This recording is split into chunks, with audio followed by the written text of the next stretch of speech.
teenager in New York, California was a place where people never had to deal with the problems I was dealing with every day.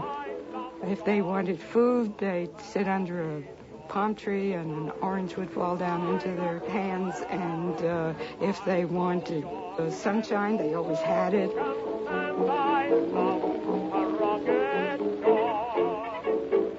In the decade before the Great Depression, jobs and opportunities in the Golden State were plentiful, and the population had nearly doubled. In home movies, Californians celebrated the good life. California was the land of milk and honey. Everybody thought that you can get to California and get a job, you'll make it, you know. I'm born California. So I talked my dad into lending me a $5 bill, and I started hitchhiking south. I'm going to California, where the sleep out in. By 1934, there was no pot of gold in California. In Los Angeles, 1 in 4 were unemployed. Young people like myself had little expectation of finding work, and the only kind of job I could find would be by going through the Printing Trade Center in downtown Los Angeles, door to door. You'd ask, is there anything doing today? Even for somebody protected, working, it was still awful, because you could not shut yourself off from what was happening. There was no federal safety net. America was the only major industrialized country without a national system of Social Security to help the unemployed, the elderly, the disabled.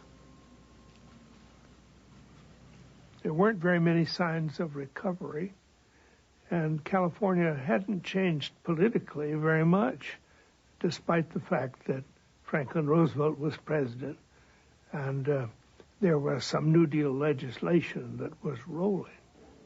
Roosevelt hoped for Democratic victories in the November elections to make California part of his New Deal coalition.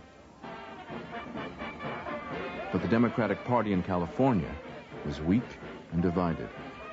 It faced a powerful Republican organization backed by leaders of the state's major industries: oil, agriculture, and the movies.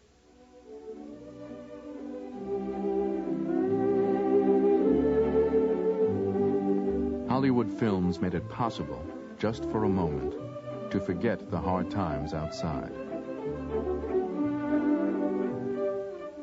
MGM was the biggest, most successful studio. The politics of MGM at the time was guided or inspired by Mayer himself, Louis B. Mayer. Mayer tried to identify himself and the company as much as possible with the Republican Party. On the other hand, Warner Brothers and First National did just the opposite. They tried to identify themselves with the Democratic Party.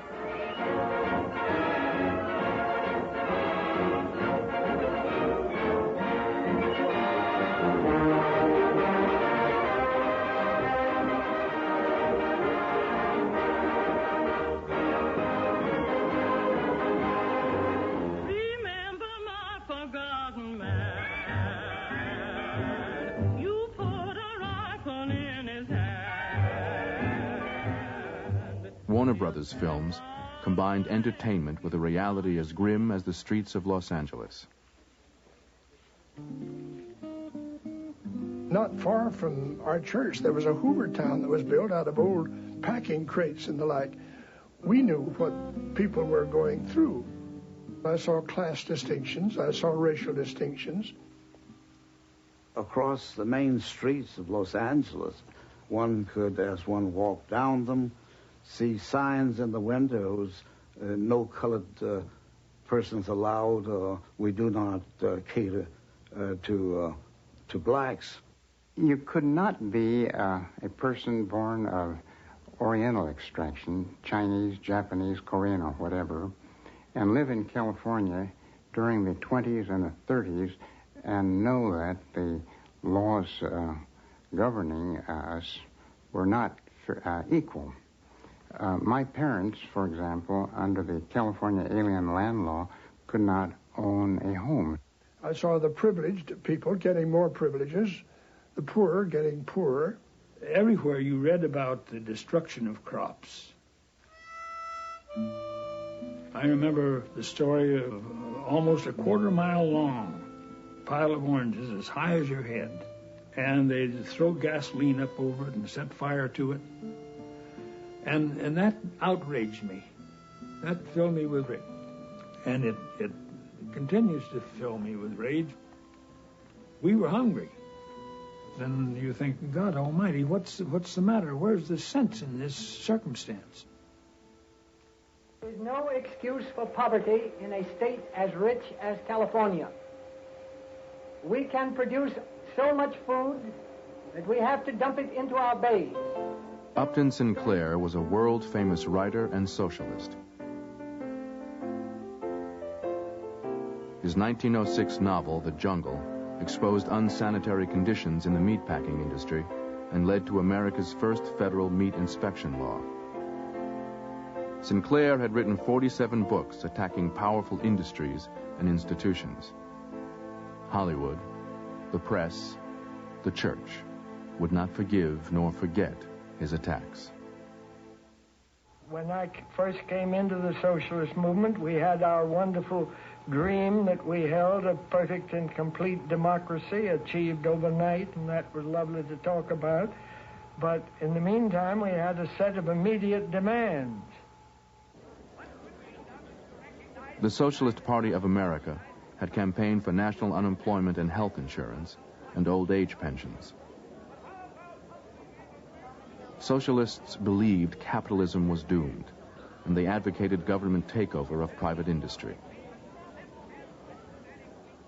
But in the depths of the Depression, Sinclair feared that people could not wait for the socialist dream.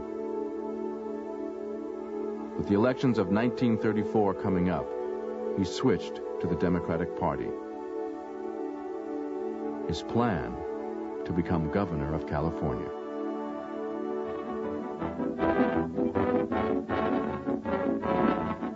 I have been asked to stand as a candidate at the Democratic primaries and to put before the people a program to end poverty in California. It was Upton Sinclair who gave me the real stimulus going into the direction of the political side of what the kingdom of heaven or earth should be like. We needed a voice. We needed somebody who would rally the people. And he did present a program. To promote his program, Sinclair wrote a 60-page book predicting his own election. His plan, epic, End Poverty in California, called for the state to turn over idle factories and farms to the unemployed. There was so much good land in California that wasn't being farmed, so many factories that were empty and silent, and so many able people who could have worked those farms and factories. And we just thought of the waste. Sinclair predicted that a takeover by the unemployed would meet strong opposition. Get up! The whole power of vested privilege will rise against it, he wrote. They are afraid the plan will put into the minds of the unemployed the idea of getting access to land and machinery by the use of their ballots.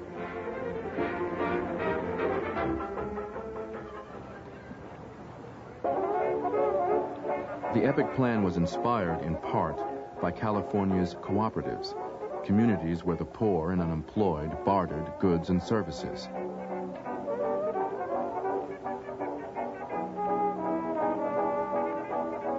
In 1934, California had 176 cooperatives.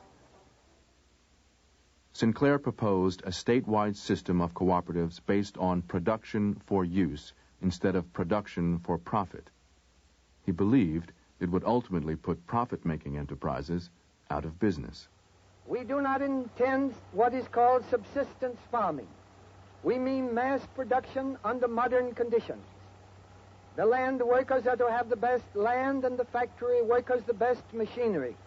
And they will be able to produce great quantities of wealth and to make comfort and plenty for themselves. Life in the cooperatives was romanticized in the Hollywood film Our Daily Bread. Hey, Carpenter! Yeah? Look, I'm a stonemason. I'll build you a fireplace if you'll set up the framework for my house. Okay. These stones have got me licked. And I don't do so good with the wood myself. Our Daily Bread was the brainchild of director King Vidor. Karen Morley played the female lead. It was not the kind of part I really was very interested in because it was a goody-goody lead, and I was much more interested in playing women who died or killed people. King Vidor was a very musical person. His films always, you can see, are similar to music. And the climax of Daily Bread was set to music by metronome. When we shot those scenes, there was a metronome going for us all the time.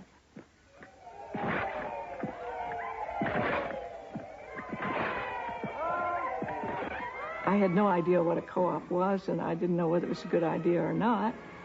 But I think that King, who was a conservative person, had an idea that people should just get together and help each other. Much to Upton Sinclair's surprise, his campaign took off like wildfire. He traveled the state promoting the epic plan. Within weeks, his book, I, Governor, was the fastest-selling book in California. The bumblebee became the symbol of his army of volunteers. Hundreds of Epic clubs formed the heart of the campaign. Epic supporters published a weekly newspaper with a circulation of 500,000. They ran Epic rodeos, drama groups, picnics, and sewing bees. These billboards sprouted all the way around. It was quite spectacular. You couldn't help spending time reading each one and going from one to another. I thought it was very hopeful because it meant change, and there were lots of things about California and life as we knew it that weren't totally satisfactory. Epic meetings were big mass meetings in those days. It was amazing the crowds that he drew. And he depended on the people for his money. So people who had 10 cents contributed 10 cents, and they stormed the meetings. One of the things that I hadn't expected was to see how many older people were there. They were like everyone else, looking for something better. And, of course, in those days, older people had no safety net. There would be 5,000 people inside of the auditorium, its full seating capacity, and there might be 4,000 or 5,000 people outside trying to get in. When I went out on the warpath in the Depression of 1934, I've never forgotten the first meeting at which I spoke in the big hall up in San Luis Obispo. And when I got through telling our epic program of production for use, the men crowded around me, and they said to me, Mr. Sinclair, what are we going to do? We haven't got food to feed our families next week. And that was a condition in California at that time. Well, we threw an almighty scare into the minds and the hearts of the people who were running this state. The summer of 1934 was a season of protest. New federal laws supported the right to join unions, and across America, a wave of strikes tested the New Deal's commitment to labor. In San Francisco, striking longshoremen had closed the port for 2 months. Violence erupted when police broke through strikers' picket lines. 2 men were killed, more than 70 injured. Within hours, California's governor, Frank Merriam, declared a state of emergency. Forbearance with the striking longshoremen in San Francisco has passed the point of common sense and good citizenship. I have ordered the National Guard of California to move into San Francisco to safeguard life, to protect state property, and to preserve order. Labor leaders believed that Merriam had called out the Guard to break the strike.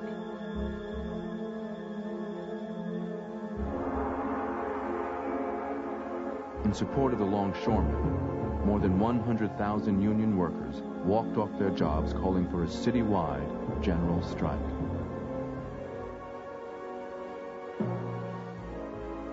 San Francisco shut down.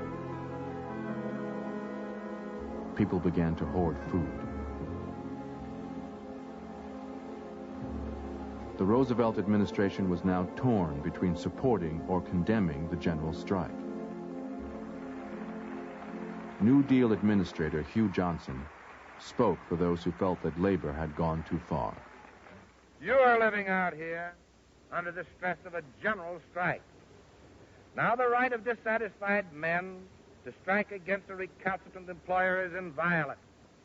But the general strike is quite another matter. That is a threat to the community.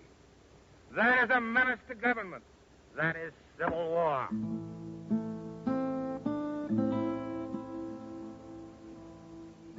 After 4 days, workers called off the general strike. Longshoremen and ship owners agreed to arbitration, and the city came back to life.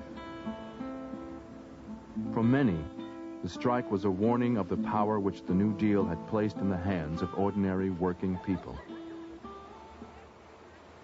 And troops on the streets of San Francisco triggered fears that the country was on the brink of revolution. In addition to riflemen, Moviegoers across America saw alarming reports of the general strike. Also, the police have organized the only mounted gas squad in the world. They've been ordered to round up the Reds, the radical agitators blamed for the virulence of the strike. They're out to comb the railroad yards, to rout out nests of communists hiding in empty boxcars. That gas will drive them into the open. Yep, there's a bunch of them now, dodging the stinging gas clouds. The entire waterfront... The Democratic primary was just 5 weeks away. In this volatile atmosphere, Upton Sinclair's radical ideas alarmed mainstream Democrats. At a Hollywood luncheon hosted by Warner Brothers, Democratic National Committee Chairman James Farley was asked to alert Roosevelt that Sinclair could win the primary. Farley told Roosevelt, "Everyone out there wants you to come out against Sinclair." Roosevelt decided to watch and wait.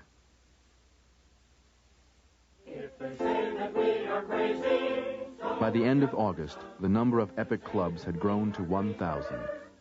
It was very exhilarating. We were doing something on a low level, door-to-door meetings and stuff like that. But we were all very, very excited. We thought we were going to not change the world, but to help California and help people. Epic supporters stepped up efforts to recruit new voters. By primary day, there were 350,000 new Democrats. For the first time in California history, Democrats outnumbered Republicans. To widen his support within the party, Sinclair selected Sheridan Downey, a mainstream Democrat, as his running mate. The slate was known as Uppy and Downey. August 28th. Epic triumphed over traditional Democrats. Sinclair won with 436,000 votes, more than all the other candidates combined. We mean that California shall be behind President Roosevelt in his effort to give the New Deal to the whole nation. Ours is a democratic plan. We are resting upon the consent of the entire people, and we expect to get it. Former Socialist Upton Sinclair was now the Democrats' nominee for governor of California. The showing of Upton Sinclair in the primary was so magnificent, and it so far exceeded even our wildest expectations. It suddenly became apparent to us that this was for real, that here was a chance to elect Sinclair. Good times are soon coming, all business will be humming, and we'll give all poverty the air. If this happy plan is phony, then the rest is all baloney. So vote for Downey and Upton Sinclair. Sinclair would face the incumbent governor, Republican Frank Merriam, in the November general election. For the first time in 35 years, it looked as if the Republican might lose. My parents, they were worried that Merriam was more conservative than the progressive Republican governors before, and was sort of a dour-looking person. And the Democrats would be motivated to get out to vote, and the Republicans wouldn't care because they didn't like Merriam. And I remember my dad saying, gee, I don't know whether Merriam can make it. Sinclair's runaway success also worried the Democrats. Could Sinclair be trusted, or would his radical policies become an embarrassment to Roosevelt's New Deal? Upton Sinclair caused a lot of confusion in the Democratic Party because he admitted he was a socialist, and most of the Democrats were not socialists, and so they didn't know what he was going to do to the party or what was going to happen in the future. There was no hiding the discontent of traditional Democrats. To get their support, Sinclair knew he needed the president's endorsement. He cabled Roosevelt. It is important that we should win next November. I would very much like to consult you. Your reply confidential. I think that he felt, and we felt, that if he had a chance to talk to FDR in person, that there could be a endorsement from the White House, which would be a tremendously important factor in the final. The president's secretary cabled in return, "If you are coming east and would like to see the president, I will be glad to arrange for that with the very distinct understanding that there is to be no discussion of your campaign or politics in your state." The president was preparing for a political battle much larger than the one in California. Roosevelt's dream was to create a national system of Social Security protection, something never tried before in America.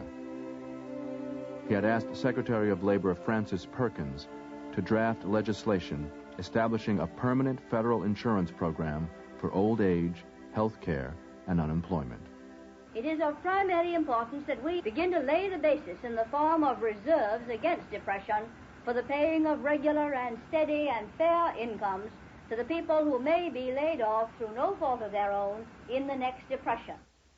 Roosevelt's critics feared that Social Security was socialism and would bring government into the workplace and people's private lives as never before.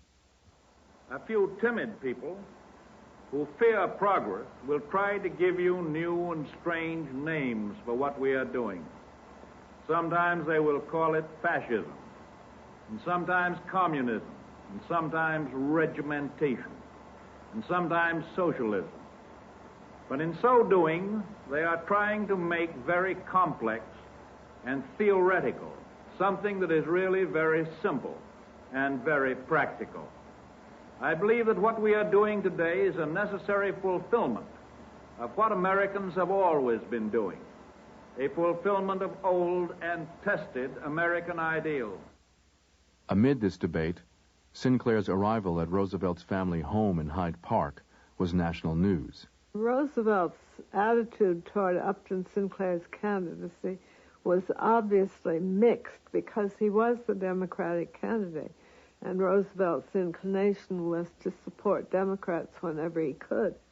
On the other hand, I think he found Upton Sinclair's ideas too radical, too socialist. To the surprise of many, Sinclair's scheduled one-hour visit extended to 2. Sinclair later called them 2 of the most interesting hours of his life. The effect that FDR had on people was quite extraordinary. He would charm them, but not in a phony way. he certainly didn't want to have Upton Sinclair leaving the house with a glum look on his face, greeting the reporters. Sinclair left convinced Roosevelt had agreed to support production for use. But he honored his vow of silence and gave no details to the press. The next day, he traveled to Washington to discuss the epic program with Federal Emergency Relief Administration Director Harry Hopkins.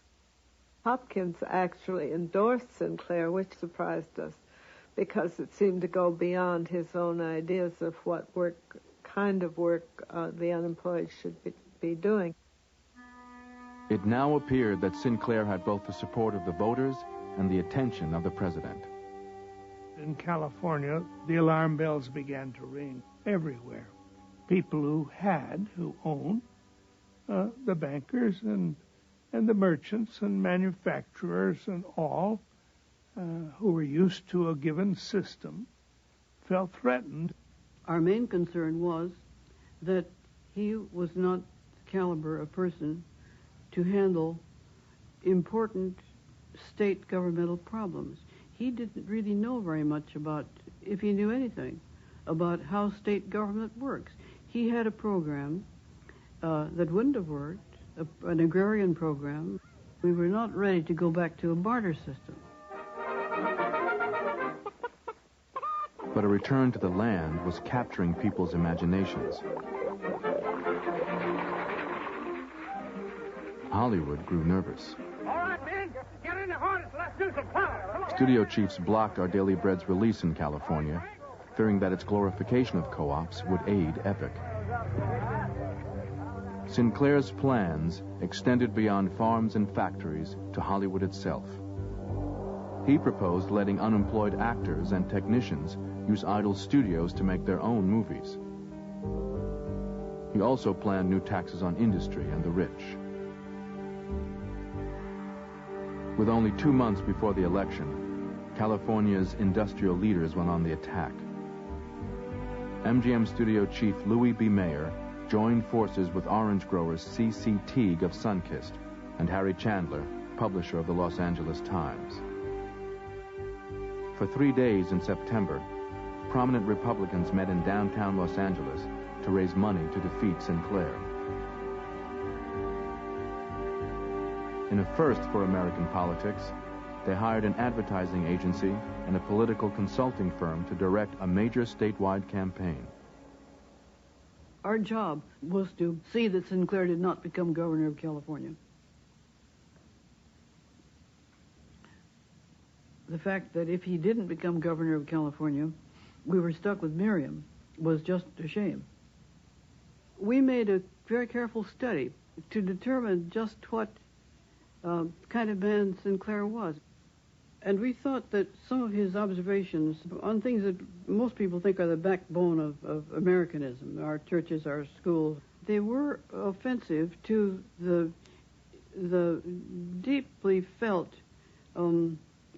emotions of most ordinary people. We had an editorial cartoonist, Bill Lenoir. Bill made one cartoon that I remember very well. This was a picture of a beautiful young bride in a white dress coming out of a church. A lovely, lovely picture, except that she had on the front of her dress a big black blot, which we called the blot of Sinclairism.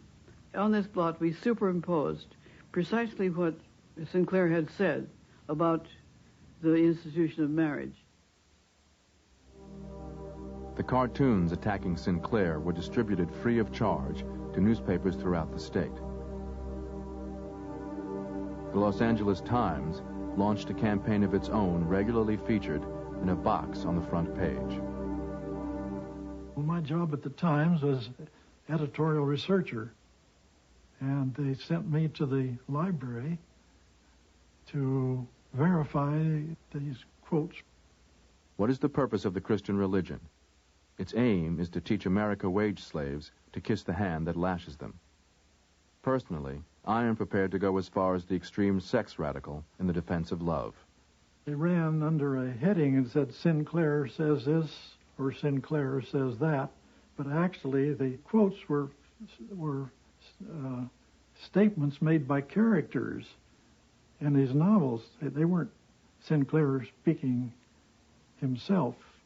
The particular book on prophets of religion was one which they quoted out of context, to be sure, saying, look what he would do to religion, look what would happen at the church. And we had a church on Florence Avenue, and we had 2 electric signs. So I put up an electric lighted it during the night, and it was there 24 hours a day. I would rather vote for an atheist who acts like a Christian than a Christian who acts like an atheist. Well, we got a lot of reaction against that, you can be sure.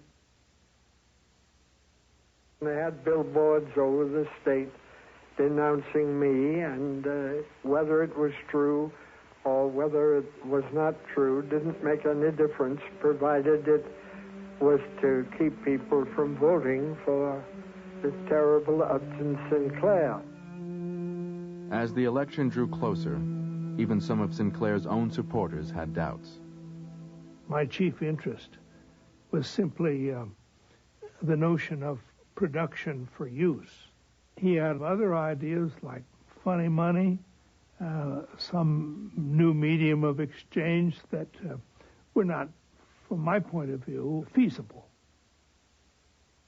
Sinclair's proposal for a new kind of currency, or scrip, to be used in the cooperatives became a prime target for anti-epic forces. My parents were concerned that the plans that he espoused would bankrupt the state. Money wouldn't be worth anything. The anti-Sinclair campaign distributed Sink Liar dollars. Labeled as the red currency, they bore the legend, "Endure poverty in California." I remember reading in the paper, seeing the utopian Sink Liar, and they always underlined the liar. And then there were cartoons of people pouring over the Sierra into California. And the combination of that, plus the unsettled times, the Depression, the general strike in San Francisco, produced a pretty scary time around that election. With only 6 weeks to Election Day, Sinclair knew he needed more than the epic movement to win. He needed the support of a reluctant Democratic Party machine, which he hoped to get at the party's state convention.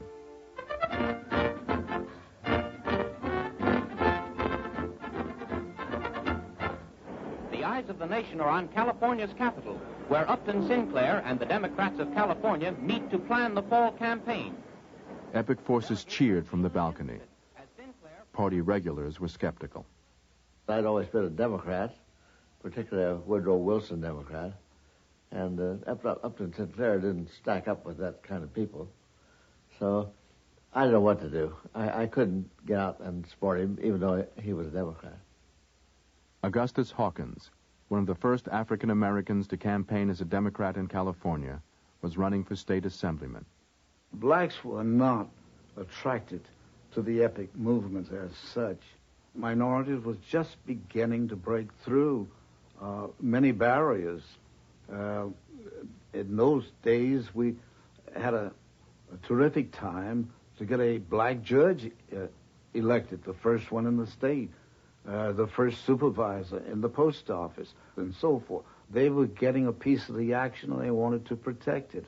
And I suspect that many, just becoming a part of the middle class, also did not enter into the epic movement. Mr. Sinclair, I've been in many Democratic conventions, but never one more harmonious than this. Sinclair drafted the platform with party regular George Creel. To gain support from mainstream Democrats, Sinclair agreed to eliminate or change many epic proposals. He dropped his idea for statewide old age pensions to help clear the way for Roosevelt's National Social Security Plan.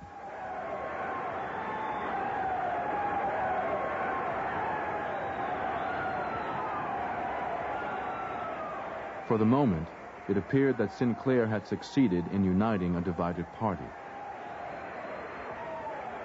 The New York Times reported predictions of a Sinclair victory in November.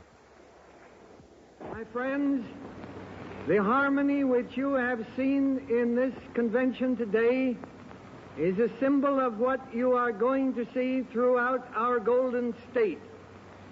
We have put life into the old donkey, at least so far as California is concerned. When an exhausted Sinclair returned home from the convention, he faced waiting reporters. One asked whether the unemployed would flood into California if EPIC was put into effect. Sinclair jokingly replied, "I told Harry Hopkins in Washington that if I am elected, half the unemployed will come to California and he will have to make plans to take care of them." The remark would return to haunt him.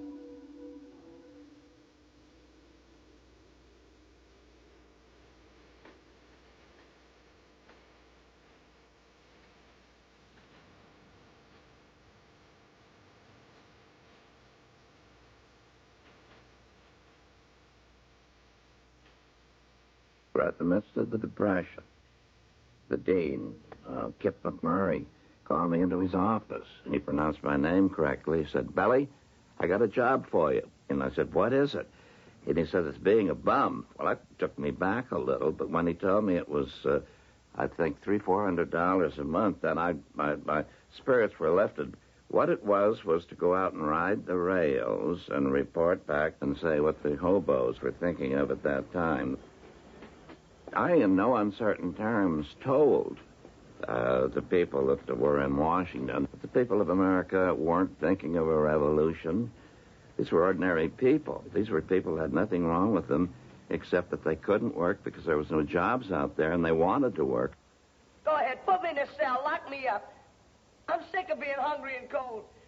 Sick of freight trains. Jail can't be any worse than the street, so give it to me.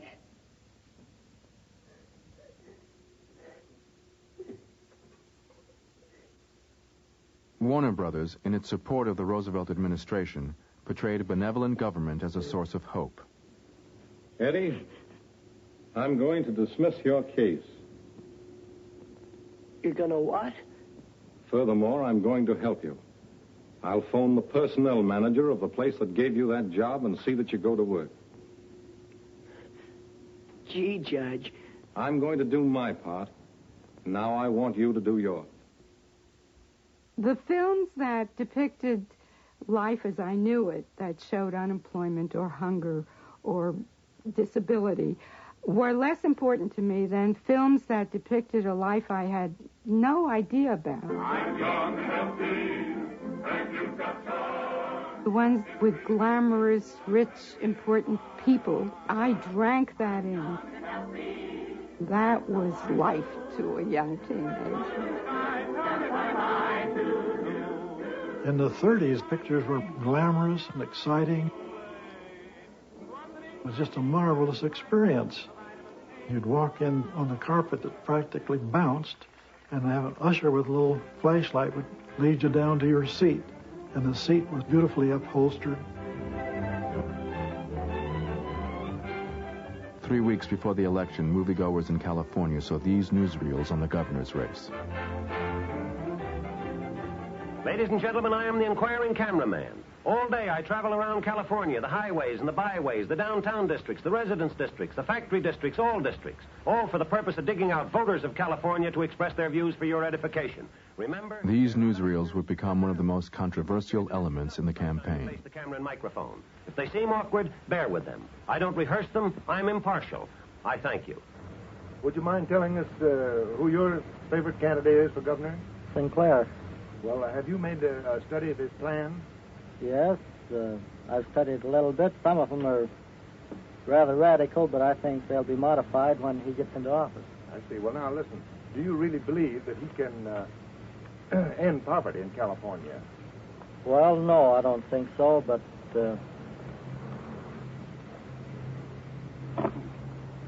well, I don't know what to say about that. I'm going to vote for Merriam because I want a job. And to drive all the capital out of the country, who's going to pay us? And you think, then, that Merriam would be the safest for us all? Absolutely. There's no time to trade horses in the middle of the stream. Well, Mr. Sinclair, have something new, that new epic plan. I think it's time that we should try something new out again. And you think the epic plan will work? I don't know, but I'm willing to take a chance on it. Now, Mr. Skinner, just who are you going to vote for? I'm going to vote for Marion because I need prosperity.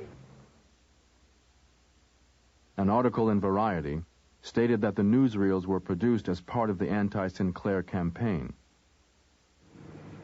I just graduated from school last year, and Sinclair says that our school system is rotten, and I know that this isn't true, and I've been able to find a good position during this depression, and I'd like to be able to keep it. I'm going to vote for Upton Sinclair. Will you tell us why? Upton Sinclair is the author of the Russian government, and it worked out very well there, and I think it should do here. The New York Times reported that the anti-Sinclair newsreels were created by Hollywood film crews in a campaign led by Louis B. Mayer and MGM. The movie industry was a considerable political force in California at the time. And to have the backing, if you're going to run for district attorney or if you're going to run for governor or mayor of a local town, you wanted to get the backing of one of the big companies. Of all the studio chiefs, Louis B. Mayer was the most active in the Republican Party. He had risen from immigrant poverty to achieve the American dream.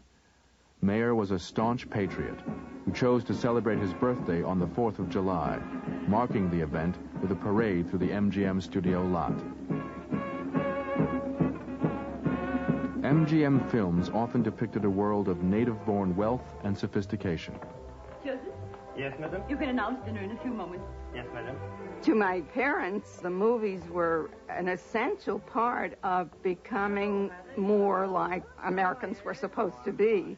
We never were exactly sure what that meant, but that they were important for the language.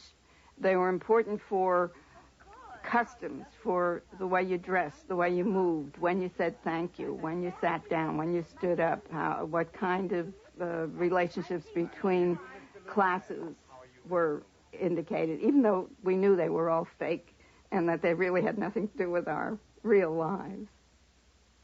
The anti-Sinclair campaign, estimated to have cost between $2 and $10 million, escalated. Everywhere you looked, there was anti-Sinclair material, but we always dismissed it because when it came to actually counting people, the pro-Sinclair epic forces could outnumber any anti-Sinclair forces. So we thought that anything that we read that was anti was just somebody with money. For weeks, newspapers played up Sinclair's remark about the unemployed coming to California.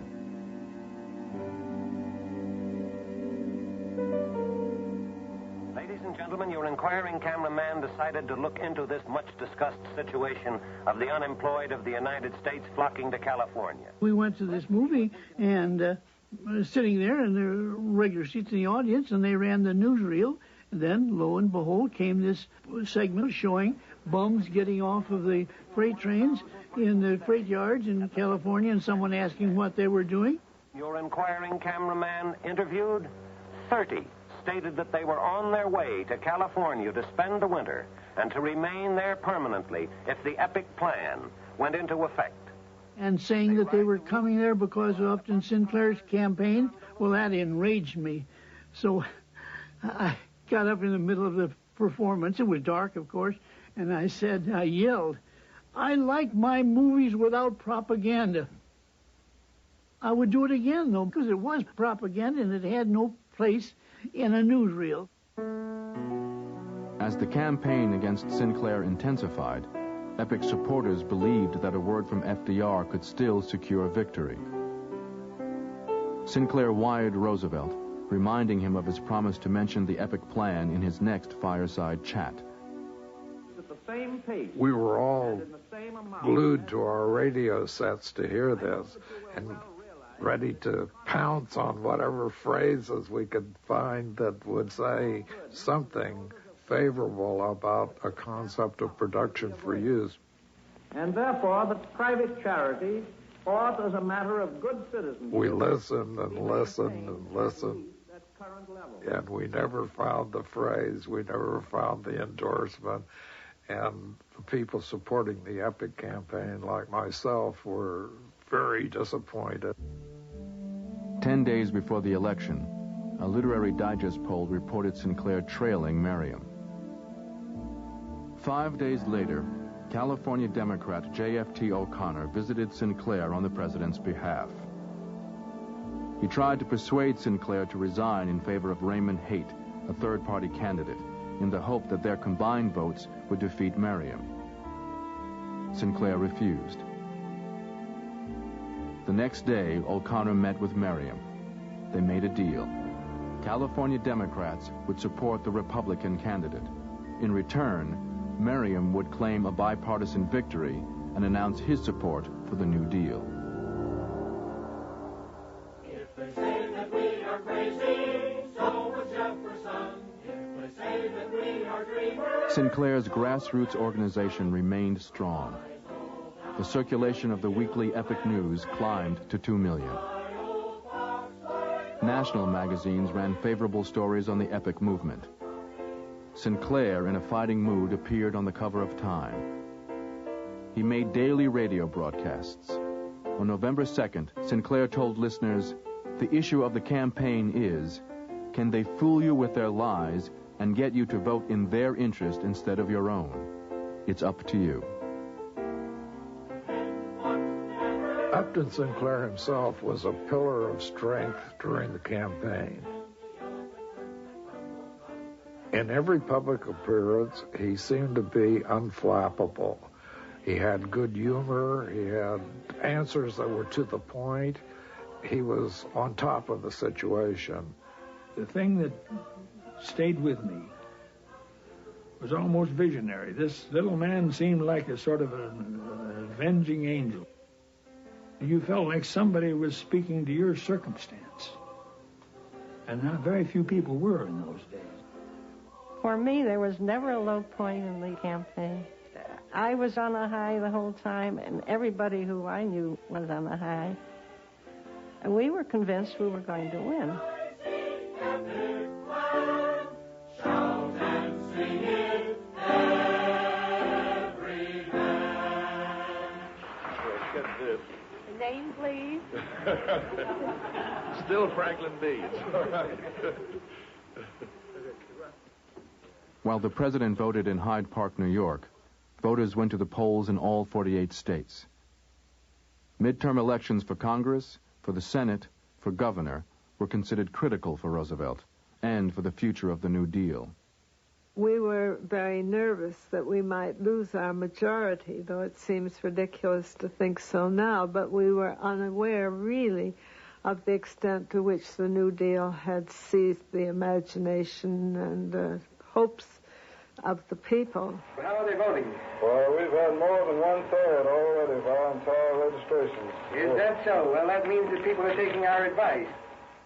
In Los Angeles, MGM and other studios backing Merriam shut down for 2 hours, urging workers to go out and vote. I voted for Frank Merriam for governor. I generally voted the Republican ticket in those days. I thought that Merriam would be a good governor, but I didn't know anything about him except what I'd read in the Times. Frank Merriam carried the election with 1.1 million votes to Upton Sinclair's 900,000. The combination of Republicans and old-line Democrats, of Hollywood studios and ad agencies, had proven impossible to beat. There was a determination that Upton Sinclair was not going to be allowed to win, and he didn't. But the fortunate part of it was that a lot of forward-looking people were elected at that time. Augustus Hawkins was the first African-American Democrat elected to the state legislature in California.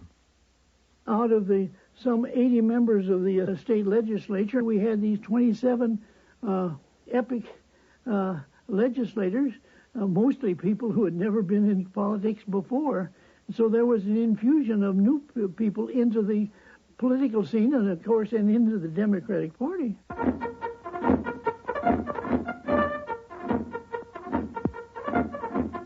When When the votes were counted nationwide, Democrats won more than 70% of the House, Senate, and governor's races, an unprecedented victory.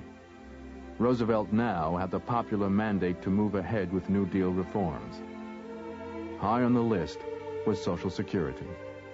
I was personally hoping that we would achieve a nation in which there was no insecurity, where people would have a dependable source of support in times of unemployment. The road to Social Security was not easy. Powerful lobbies and resistance, even in his own party, forced Roosevelt to back down on some programs, including national health insurance. The Social Security system President Roosevelt signed into law would permanently change the lives of Americans and their expectations of government. This Social Security measure gives at least some protection to 30 million of our citizens who will reap direct benefits through unemployment compensation, through old age pensions, and through increased services for the protection of children and the prevention of ill health. Upton Sinclair's ideas for confronting the economic crisis of the 1930s had reached far beyond California. Pushing from the left, he made room for change at America's center. And he persuaded ordinary Americans that win or lose, they had a voice in the democratic process. In the end, many saw that as the real victory. It would have been no less than a biblical miracle had he been elected. And people have said to me, "You're wasting your vote. You're foolish." And I've always said, I'd rather vote for what I want and not get it than vote for what I don't want and get lots of it. So I never lost my vote when I voted for Upton Sinclair. I won.